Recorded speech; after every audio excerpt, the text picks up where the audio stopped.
A ciência do bom viver, capítulo 4, segunda parte. Não trago nada que tenha valor, somente à cruz me apego com fervor. Se tu podes crer, tudo é possível ao que crer. Marcos capítulo 9, verso 23. É a fé que nos liga ao céu e nos traz força para resistir aos poderes das trevas. Deus providenciou em Cristo meio para vencer todo mau traço de caráter e resistir a toda tentação, por mais forte que seja. Mas todos sentem que lhe falta fé e assim permanecem afastados de Cristo. Que estas almas, em sua importante indignidade, se lacem sobre a misericórdia de seu compassivo Salvador. Não olhe para vocês mesmo, mas para Cristo, aquele que curava os enfermos, expulsava demônios, quando andava entre os seres humanos, e ainda o mesmo poderoso Redentor. Agarrem, pois, suas promessas como folhas da árvore da vida. O que vem a mim, de modo nenhum o lançarei fora. João capítulo 6, verso 37. Ao irem a ele, creiam que os aceitará, porque ele tem prometido: vocês nunca perecerão, enquanto assim fizerem, nunca. Deus prova o seu próprio amor para conosco pelo fato de Cristo ter morrido por nós quando ainda éramos pecadores. Romanos capítulo 5, verso 8. E se Deus é por nós, quem será contra nós? Aquele que não poupou o seu próprio Filho, mas por todos nós o entregou, será que não nos dará graciosamente com ele todas as coisas? Romanos 8, 31 e 32. Porque eu estou bem certo de que nem a morte, nem a vida, nem os anjos, nem os principados, nem as coisas do presente, nem as do porvir, nem os poderes, nem a altura, e nem a profundidade, e nem qualquer outra criatura poderá nos separar do amor de Deus, que está em Cristo Jesus, nosso Senhor. Romanos 8, verso 38 e 39. Purificando por Jesus. De todas as doenças conhecidas no Oriente, lepra era a mais temida, seu caráter incurável e contagioso, e seu terrível efeito sobre as vítimas enchiam de temor os mais corajosos. Entre os judeus era considerada um juízo pelo pecado, e daí ser chamada ao açoite. O dedo de Deus, profundamente arraigada, inextirpável, mortal, olhava-na como símbolo do pecado. Pela lei ritual, o leproso era considerado impuro. Tudo quanto ele tocasse estava imundo. O ar era contaminado por seus hálitos. Como uma criatura já morta, excluíam-nos das habitações dos homens. Uma pessoa suspeita de estar com essa doença devia apresentar-se aos sacerdotes, os quais o examinavam e decidiam o caso. Se declarara leproso, era isolado da família, separada da congregação de Israel e condenada a se associar unicamente com os outros leprosos. Não havia exceção, nem mesmo para reis e príncipes. Um governante atacado dessa terrível doença devia renunciar ao trono e fugir da sociedade. Longe dos parentes, amigos, leprosos, devia suportar a maldição de sua enfermidade. Era obrigado a tornar pública a própria desgraça, rasgar os vestidos e fazer soar o alarme, advertindo todos para que fugissem de sua contaminadora presença. O grito: impuro, impuro. Levítico capítulo 13, verso 45. Vindo ela lamentosos tons de solitário desterrado era um sinal ouvido com temor e repulsa. Na região do ministério de Cristo achava-se muito desses sofredores. Quando um deles ouviu a notícia de sua obra, a fé começou a despertar em seu coração. Se ele pudesse ir a Jesus, seria curado. Mas como encontrar Jesus? Condenado, como se achava em um completo isolamento, como se apresentaria ao médico e Cristo iria curá-lo. Não poderia, como os fariseus e mesmo os médicos, proferir sobre ele uma maldição e adverti-lo a fugir da cidade. Pensou em tudo quanto lhe fora dito de Jesus. Ninguém que buscou seu auxílio foi mandado embora. O desafortunado homem decidiu procurar o Salvador, apesar de excluindo da cidade, quem sabe se não lhe seria possível cruzar-lhe o caminho em qualquer atalho da montanha ou encontrá-lo. Enquanto ensinava fora das aldeias, as dificuldades eram grandes, mas era sua única esperança. Ficando de longe, o leproso entendeu algumas palavras dos lábios do Salvador. Ele ouviu pondo as mãos sobre os enfermos. Viu o coxo, o cego, o paralítico e os que estavam a morrer de várias doenças erguerem-se com saúde. Louvado a Deus pela libertação, sua fé se robusteceu. Aproximou-se mais e mais da multidão que o escutava. As restrições impostas, a segurança do povo e temor com que todos olhavam foram juntamente esquecidos. Pensou unicamente na bendita esperança da cura. Ele apresentou um repugnante espetáculo.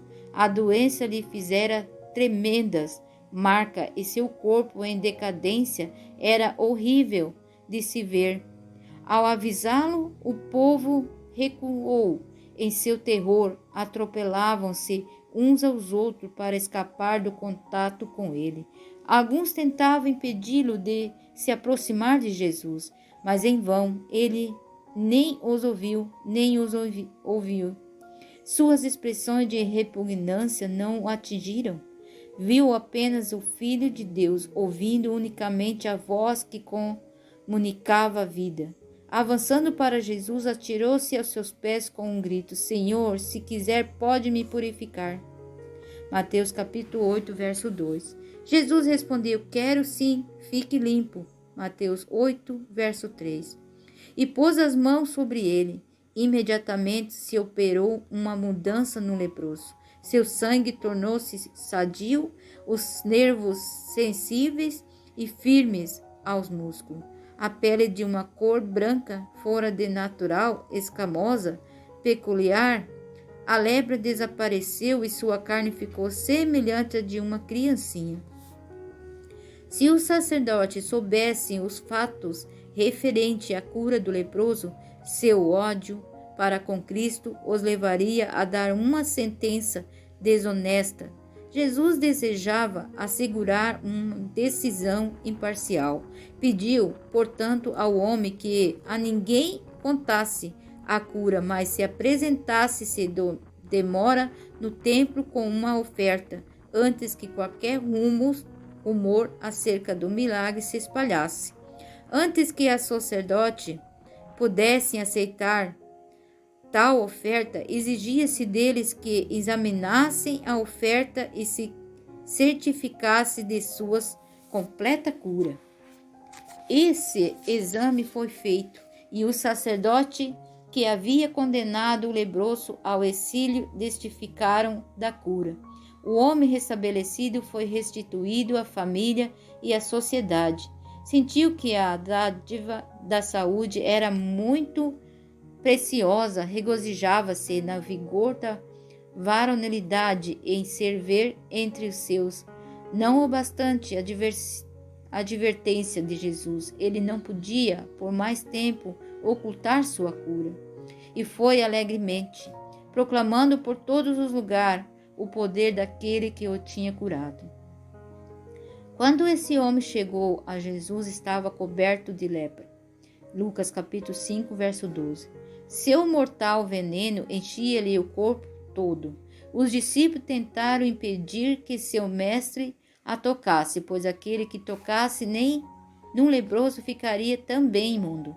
Contudo, ao colocar a mão sobre o leproso, Jesus não recebeu nenhuma contaminação. A lepra estava purificada. Assim se dá com a lepra do pecado, fundamento arraigado, mortífera, impossível de ser purificada por poder humano.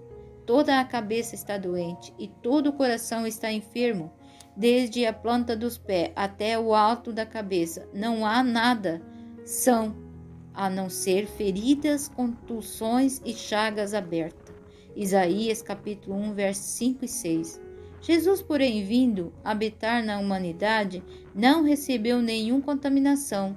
Sua presença era uma restauradora virtude para o pecador. Quem quer que lhe cair aos pés, dizendo com fé: Senhor, se quiser, pode me purificar. Ouvira a resposta: Quero sim, fique limpo. Mateus 8, 2 e 3. Em algum caso de cura, Jesus não concedia imediatamente a bênção solicitada, mas no caso da lepra, mal ao apelo era feito. Ela era concedida quando oramos por bênção terrestre. A resposta à nossa petição pode ser retardada ou Deus talvez nos dê algo diferente daquilo que lhe pedimos. Não é assim, porém, quando oramos por libertação do pecado e sua vontade de purificar-nos do pecado, tornar-nos seus filhos e habilitar-nos a viver uma vida tanta, Cristo entregou a si mesmo pelos nossos pecados para nos livrar deste mundo perverso, segundo a vontade de nosso Deus e Pai. Gálatas capítulo 1, verso 4. E esta é a confiança que temos para com Ele, que se pedimos alguma coisa segundo a sua vontade, Ele nos ouve. E se sabemos que Ele nos ouve, quanto ao que lhe pedimos, estamos certos de que obtemos pedidos que lhe temos feito. 1 João capítulo 5, verso 14 e 15. Descanso. Jesus olhava para os aflitos e desalentados, aqueles cuja esperança se havia desvencido, e que procuravam com alegria terrena acalentar os anseios da alma, e convidava todos a nele buscarem descanso. Com ternura solicitava ao fadigado povo: Tomem sobre vocês o meu jugo e aprendam de mim, porque sou manso e humilde de coração, e vocês acharão descanso para a sua alma. Mateus 11, verso 19. Por essas palavras, Cristo se dirigia a todos os seres humanos, saibam-no eles ou não. Todos se acham cansados e oprimidos. Todos estão vergados sobre fardos que unicamente Cristo pode remover. O mais pesado fardo que levamos e o do pecado, se fôssemos deixados a suportar-lhe o peso, ele nos esmagaria. Mas aquele que era sem pecado tomou o nosso lugar. O Senhor fez cair sobre ele a iniquidade de todos nós. Isaías 53, verso 6. Jesus carregou o fardo de nossa culpa. Ele tomara o peso de nossos cansados ombros. Ele nos dará descanso. O fardo de cuidado e aflição, ele o conduzirá. Também convida-nos a lançar sobre ele toda a nossa solicitude, pois traze-nos em seu coração. O irmão mais velho de nossa família acha-se ao lado do trono eterno. Olha para toda pessoa que volve o rosto para ele como Salvador. Conhece por experiência as fraquezas da humanidade, nossas necessidades, onde está a força de nossas tentações, pois ele foi tentado em todas as coisas, à nossa semelhança, mas sem pecado. Hebreus capítulo 4 e verso 15. Está vigiando por você. Tremendo Filho de Deus, você está sendo tentado. Ele o livrará? Está fraco? Ele o fortalecerá? Sente-se ignorante? Ele o esclarecerá? Está ferido? Ele há de curar?